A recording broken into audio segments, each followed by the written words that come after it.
तो जैसे कि अभी ये पंखा बन के हो गया, तो ये पंखा बहुत ही अच्छा है। तो पीछे में बोतल है, आप लोग देख रहे हैं।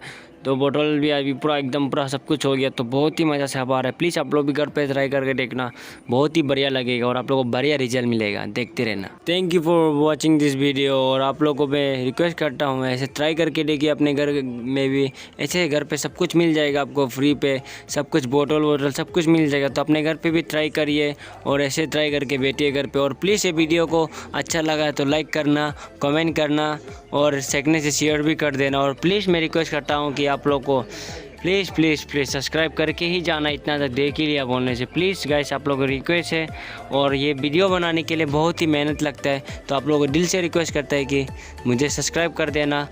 और प्लीज़ वीडियो को पूरा देखना, ख़त्म तक देखना, और ख़त्म देख लिया बोलने से सब्सक्राइब करना। और प्लीज़ जाके मेरे इंस्टा को सब्सक्राइब कर दीजिए, इंस्टा में कर दीजिए। और प्लीज़ मैं रिक्वेस्ट करता हूँ कि आप लोग को अच्छे से बैठिए और अच्छे से बैठते रहना। नेक्स्ट ब्लॉग के लिए रुकते रहना। सो टाटा, बाय बाय।